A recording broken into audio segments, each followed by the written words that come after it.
Kerala PSC പരീക്ഷകളിൽ നവോത്ഥാന ചരിത്രത്തിൽ നിന്ന് ഏറ്റവും കൂടുതൽ ചോദ്യങ്ങൾ ചോദിക്കുന്നത് മഹാത്മാ അയ്യങ്കാളിയെക്കുറിച്ചാണ്.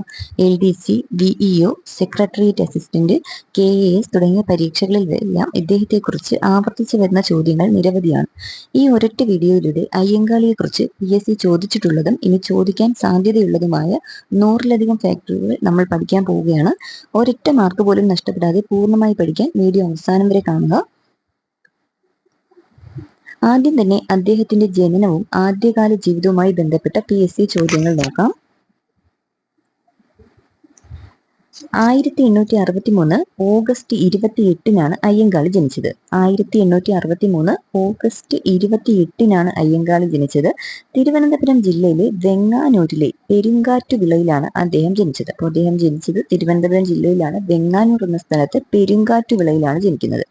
മലയാള മാസം ചിങ്ങത്തിലെ അവിട്ടം നക്ഷത്രത്തിലായിരുന്നു അയ്യങ്കാളിയുടെ ജനനം. മലയാള മാസം ചിങ്ങം, ആ ചിങ്ങത്തിലെ അവിട്ടം നക്ഷത്രത്തിലാണ് അദ്ദേഹം ജനിച്ചത്. ഇനി അദ്ദേഹത്തിന്റെ കുട്ടിക്കാലത്തെ പേര് കാളി എന്നായിരുന്നു. അപ്പോൾ അദ്ദേഹത്തിന്റെ പ്രധാന വിശേഷണങ്ങൾ നോക്കാം. ആരൊക്കെ അദ്ദേഹത്തെ എന്തൊക്കെ വിശേഷിപ്പിച്ചെന്ന് നോക്കാം. മഹാത്മാഗാന്ധിയാണ് അയ്യങ്കാളിയെ പുലയ രാജാവ് എന്ന് വിശേഷിപ്പിച്ചത്. അപ്പൊ അയ്യങ്കാളിയെ പുലയ രാജാവ് എന്ന് വിശേഷിപ്പിച്ചത് മഹാത്മാഗാന്ധിയാണ്.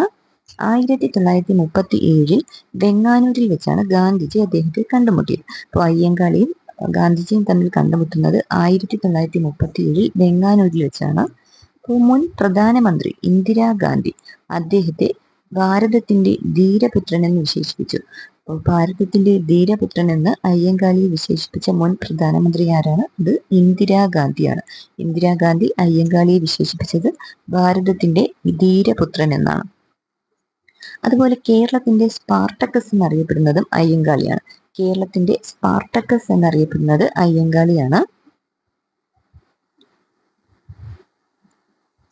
ഇനി നമുക്ക് PSCയുടെ പ്രിയപ്പെട്ട ഭാഗമായ അദ്ദേഹത്തിന്റെ സമരങ്ങളിലേക്ക് കടക്കാം. ആദ്യത്തേത് വില്ലുവണ്ടി സമരം നടന്ന വർഷം 1893 വില്ലുവണ്ടി സമരം നടന്ന വർഷം 1893. പൊതുവഴികളിലൂടെ സഞ്ചരിക്കാനുള്ള അവകാശത്തിനായി അയ്യങ്കാളി നടത്തിയ ചരിത്ര പ്രസിദ്ധമായ സമരമാണ് വില്ലുവണ്ടി സമരം. അപ്പോൾ പൊതുവഴികളിലൂടെ സഞ്ചരിക്കാനുള്ള അവകാശത്തിന് വേണ്ടി അയ്യങ്കാളി നടത്തിയ ചരിത്ര പ്രസിദ്ധമായ സമരമാണ് വില്ലുവണ്ടി സമരം. വെങ്ങാനൂരിൽ നിന്നും ബാലരാമപുരത്തേക്ക് വില്ലുവണ്ടി ഓടിച്ചാണ് അദ്ദേഹം നിയമലംഘനം നടത്തിയത്. ഈ സമരത്തിൽ അദ്ദേഹം ധരിച്ചിരുന്ന വസ്ത്രധാരണം പോലും ഒരു വലിയ വിപ്ലവമായിരുന്നു. വെള്ളമുണ്ടും മേൽമുണ്ടും തലപ്പാവുമണിഞ്ഞാണ് അദ്ദേഹം വില്ലുവണ്ടിയിൽ യാത്ര ചെയ്തത്. ഇനി ചാലിയ തെരുവ് സമരം, അത് നടന്ന വർഷം 1898. ചാലിയ തെരുവ് സമരം നടന്നത് 1898. വില്ലുവണ്ടി സമരത്തിന് പിന്നാലെ ബാലരാമപുരത്തെ ചാലിയ തെരുവിൽ സഞ്ചാര സ്വാതന്ത്ര്യത്തിനായി അദ്ദേഹം സമരം നയിച്ചു. ചാലിയ തെരുവ് സമരവും ഒരു സഞ്ചാര സ്വാതന്ത്ര്യത്തിന് വേണ്ടിയാണ് 1898 നടന്നത്. അതുപോലെ മറ്റൊന്ന് നെടുമങ്ങാട് ചന്തലഹള നടന്ന വർഷം 1912. നെടുമങ്ങാട് ചന്തലഹള നടന്ന വർഷം 1912. അപ്പോൾ അത് താഴ്ന്ന ജാതിയിലുള്ളവർക്ക് പൊതുവിപണിയിൽ പ്രവേശിക്കുന്നതിനായി നടത്തിയ സമരമാണ് ഈ നെടുമങ്ങാട് ചന്തലഹള.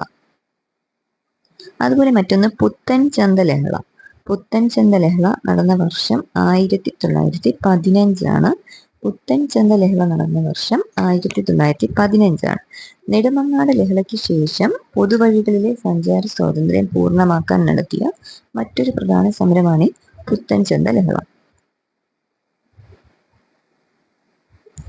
ഇനി വിദ്യാഭ്യാസ അവകാശങ്ങൾക്കായി അയ്യങ്കാളി നടത്തിയ സമരങ്ങൾ വളരെ പ്രാധാന്യം അർഹിക്കുന്നവയാണ്. അതൊക്കെ ഏതാണെന്ന് നോക്കാം. ഒന്നാമത്തേത് ഊരൂട്ടമ്പലം ലഹള, അല്ലെങ്കിൽ 90-ാം ആണ്ട് ലഹള എന്നും അറിയപ്പെടുന്നു. ഊരൂട്ടമ്പലം ലഹള അഥവാ 90-ാം ആണ്ട് ലഹള ഇത് നടന്നത് 1915. ഊരൂട്ടമ്പലം ലഹള നടന്ന വർഷം 1915. ഊരൂട്ടമ്പലം സ്കൂളിൽ പഞ്ചമി എന്ന ദളിത് പെൺകുട്ടിക്ക് പ്രവേശനം നൽകിയതിനെ തുടർന്നുണ്ടായ സംഘർഷമാണ് ഈ ഊരൂട്ടമ്പലം ലഹള എന്നറിയപ്പെടുന്നത്. അപ്പൊ ഈ ലഹള 90-ാം ആണ്ട് ലഹള എന്നറിയപ്പെടുന്നു, നേരത്തെ പറഞ്ഞു. അപ്പൊ ഇത് 90-ാം ആണ്ട് ലഹള എന്നറിയപ്പെടുന്നത് കൊല്ലവർഷം 1990 ഇത് നടക്കുന്നത്. കൊല്ലവർഷം 1990 ഈ 90-ാം ആണ്ട് ലഹള നടക്കുന്നത്, ഊരൂട്ടമ്പലം ലഹള നടക്കുന്നത്. ഇനി അയ്യങ്കാളി സ്ഥാപിച്ച സംഘടനകളെക്കുറിച്ചും സാമൂഹിക പരിഷ്കരണങ്ങളെക്കുറിച്ചും പഠിക്കാം. ആദ്യത്തെ സംഘടന നോക്കാം, സാധുജന പരിപാലന സംഘം അഥവാ SJPS, സാധുജന പരിപാലന സംഘം. അപ്പോൾ ഇത് 1907 അയ്യങ്കാളി ഈ സംഘടന രൂപീകരിച്ചത്. അപ്പോൾ ഈ സാധുജന പരിപാലന സംഘം രൂപീകരിക്കുന്ന വർഷം 1907. അപ്പോൾ ഇതിന്റെ മുഖപത്രമായിരുന്നു സാധുജന പരിപാലന മാസിക അഥവാ സാധുജന പരിപാലന എന്ന് പറയും. അപ്പൊ ഇത് 1913 സാധുജന പരിപാലന പുറത്തിറങ്ങി 1913. ഇതിന്റെ ആദ്യത്തെ എഡിറ്റർ എന്ന് പറയുന്നത് കാളിച്ചോതി കറുപ്പനായിരുന്നു. ഇതിന്റെ ആദ്യത്തെ എഡിറ്റർ കാളിച്ചോതി കറുപ്പനായിരുന്നു. പിന്നീട് 1938 സാധുജന പരിപാലന സംഘം പുലയ മഹാസഭ എന്ന് പുനർനാമകരണം ചെയ്യപ്പെട്ടു.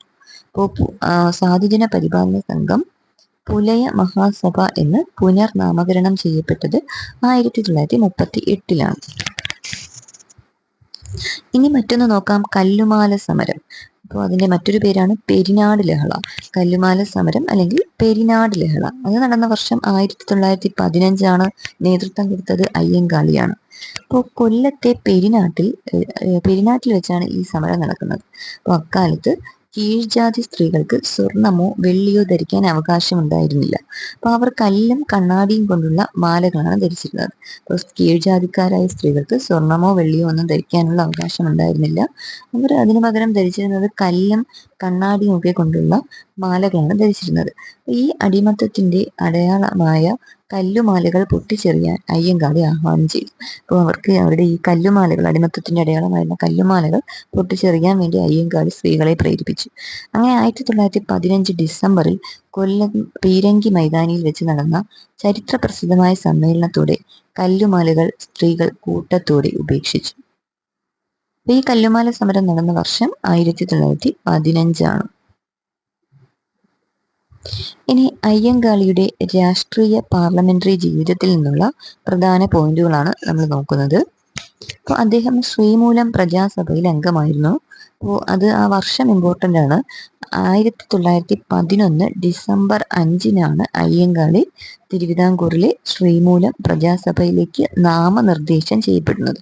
അപ്പോൾ അയ്യങ്കാളി തിരുവനന്തപുരം ശ്രീമൂലം പ്രജാസഭയിലേക്ക് നാമനിർദ്ദേശം ചെയ്യപ്പെടുന്നത് 1911 ഡിസംബർ 5.